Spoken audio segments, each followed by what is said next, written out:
వర్ష బీభత్సం కారణంగా ఒక విషాద ఘటనను మనం వినాల్సి వచ్చింది.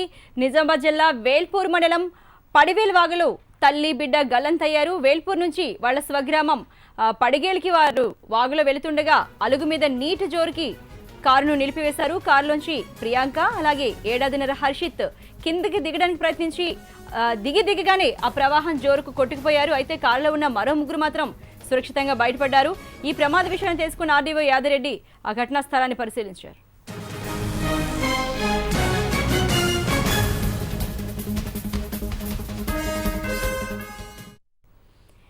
తల్లి కొడుకు గల్లంతుకు సంబంధించి మరింత సమాచారాన్ని మా ప్రతినిధి భూపతిని అడిగి తెలుసుకుందాం. భూపతి, అసలు ఈ ఘటన ఎలా జరిగింది?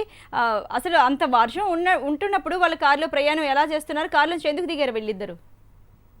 అర్చన, నిజామాబాద్ జిల్లాలో గత 4-5 రోజులుగా వర్షాలు పెద్ద ఎత్తున కురుస్తున్నాయి. ఈ నేపథ్యంలో చెరువులు, గుంటలు, వాగులు, వంకలు పొంగి పొర్లి ప్రవహిస్తున్న పరిస్థితి నెలకొంది. అయితే వేల్పూర్ లో పడిగల్ గ్రామంలో విషాదం చోటు చేసుకుంది. వారు నిన్న అర్ధరాత్రి వేల్పూర్ నుండి పడిగల్ గ్రామానికి స్వగ్రామానికి వెళ్తుండగా కారులో వెళ్తున్నారు. అయితే నవాబ్ చెరువు అలుగు ఉధృతంగా ప్రవహిస్తూ రోడ్డుపైకి నీరు వచ్చింది. ఈ సందర్భంలోనే అర్ధరాత్రి వీళ్ళు తిరిగి స్వగ్రామానికి వెళ్తున్న సందర్భంలో పెద్ద ఎత్తున వరద ప్రవాహం వచ్చింది. ఈ దశలో ఆ రోడ్డుపై వెళ్తుండగా మధ్యలోనే కారు ఆపివేసే ప్రయత్నం చేశారు. ఈ సందర్భంలో ముగ్గురు కారులోంచి దిగారు. ఈ ప్రయత్నంలోనే ప్రియాంకతో పాటు హర్షిత ఏడాదిన్నర బాబుతో తీసుకొని కిందికి దిగి వెళ్లే పరిస్థితి ఉండగా ఒకేసారి వరద ఉధృతి పెరిగింది. దీంతో ఆ ప్రవాహంలో కొట్టుకుపోయారు. వీరితో పాటు కారు కూడా కొట్టుకుపోయిన పరిస్థితి నెలకొంది. అయితే మరో ముగ్గురు ఈ సంఘటన చూస్తూ నిశ్చేషులు అయిపోయిన పరిస్థితి నెలకొంది. ఎందుకంటే అర్ధరాత్రి కావడంతో రోడ్డుపై వరద ప్రవాహం ఎంత ఉందో తెలియని పరిస్థితి నెలకొంది. ఈ నేపథ్యంలో అక్కడ ఈ సంఘటనతో ఒక్కసారి ఉలికి పడ్డటైంది. ఎందుకంటే వేల్పూరు సంబంధించి నవాబ్ చెరువు పెద్ద చెరువు, ఈ చెరువుకు సంబంధించి అలుగు సాయంత్రం నుంచి ప్రారంభమైంది. అర్ధరాత్రి ఉధృతి పెరిగింది. ఈ సందర్భంలోనే జరిగింది Archana. Thank you very much Bhupathi. వాగులు, చెరువులు ఉధృతంగా ప్రవహిస్తున్నాయి కాబట్టి వీలైనంత వరకు ప్రయాణాలు మానుకుంటేనే బాగుంటుంది.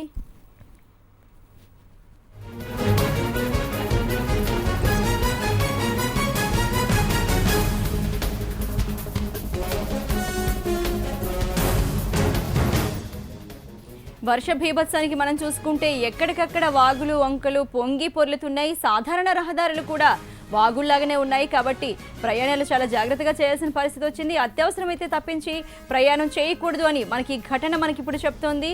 నిజామాబాద్ జిల్లా వేల్పూర్ మండలం పడివేలు వాగులో తల్లి బిడ్డ గల్లంతయ్యారు. చాలా విషాద ఘటన, చాలా బాధ అనిపిస్తోంది. వేల్పూర్ నుంచి వాళ్ళ స్వగ్రామం పడిగేలికి వాళ్ళు కారులో వెళ్తున్నారు. కారులో వెళ్తున్నప్పుడు ఆ వాగు గుండా ప్రయాణం చేస్తున్నారు. అక్కడ అలుగు మీద నీటి జోరు చాలా ఎక్కువగా కనిపించింది వాళ్ళకి. దాంతో కారును నిలిపివేశారు.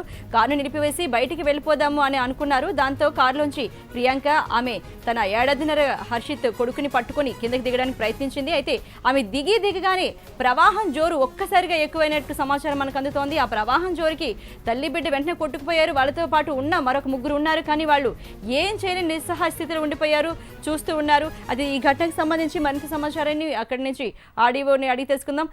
నమస్తే అండి యాదిరెడ్డి గారు. నమస్తే అండి. నమస్తే అండి. ఈ ఘటన ఎలా జరిగిందండి? అక్కడ వరద ప్రవాహం ఎలా ఉంది? అంటే అది అప్పటికప్పుడు వచ్చిందా? ఏం జరిగిందండి? వారు దగ్గర వేల్పూర్ ప్రాపర్ లో వాళ్ళ బంధువుల ఇంటికి పోయి నైట్ 10:30-11 ప్రాంతాన వారి సొంత గ్రామమైన పడగలు పోతుంటే ఆ మధ్యలో నవాబ్ చెరువు అలుగు ప్రవహించడం వల్ల అలుగు మధ్యలో పోయిన తర్వాత ఒకటేసారి వరద ఉధృతి ఎక్కువ అవడం వల్ల వాళ్ళు వెనుదిరిగి వెనకకు వచ్చే క్రమంలో ఈ అమ్మాయి వాళ్ళ అబ్బాయి ఇద్దరు స్లిప్ అయి పడిపోయి వెళ్ళిపోవడం జరిగింది. అంటే ఒక్కసారిగా నీటి ప్రవాహం ఎందుకు వచ్చి ఉంటుందండి అక్కడ? అంటే ఆర్మూర్ టౌన్ మనకు 5-6 కిలోమీటర్ల దూరం ఉంటుంది. ఒకటేసారి అక్కడ 39 సెంటీమీటర్ల వర్షపాతం పడ్డది. ఆ వరద అంతా వచ్చేటప్పటికి ఆల్ ఆఫ్ సడన్ ఇంక్రీజ్ అవ్వటము, ప్లస్ వాళ్ళు అవతలకి వెళ్తామని మధ్యలో రాకపోయిన తర్వాత వెళ్ళలేక కారు ఆగిపోవడం వల్ల దిగి రిటర్న్ వచ్చే క్రమంలో అమ్మాయి మిస్ అవ్వడం జరిగింది. అయితే జిల్లా వ్యాప్తంగా ఇలా ఎక్కువగా వరద ఉధృతి వచ్చే ప్రదేశాలను ఇంతవరకు గుర్తించారండి? సమాచారం అంతా అందించారా? ఎవరు అటువంటి ప్రయాణాలు చేయొద్దనో లేకపోతే నీళ్ల వైపు వెళ్ళవద్దను? నిన్ననే మా కలెక్టర్ గారి ద్వారా ప్రెస్ మీట్ పెట్టి చెప్పడం జరిగింది. ఎవరు నదీ పరివాహక ప్రాంతం కానీ లేకపోతే అదే అది అదే గారు చివరిగా ఒక మాట అండి, అంటే వీళ్ళు గల్లంత అయిన వాళ్ళు అంటే ఇంతవరకు వాళ్ళ మృతదేహాలు ఏమైనా దొరికాయా, లేకపోతే వాళ్ళు సజీవంగా ఉండే అవకాశాలు ఎంతవరకు ఉన్నాయంటున్నారండి? గల్లంత అయిన వారి గురించి ఆల్రెడీ లోకల్ జాలర్లని దింపడం జరిగింది. ఇంకా స్పెషల్ టీమ్స్ ని కూడా తెప్పిస్తున్నాం. ఇంతవరకు వాళ్ళ ఆచూకీ అర్థం కాలేదు. మరి వాళ్ళ ఆచూకీ గురించే తీవ్రమైన ప్రయత్నం చేయడం జరుగుతుంది.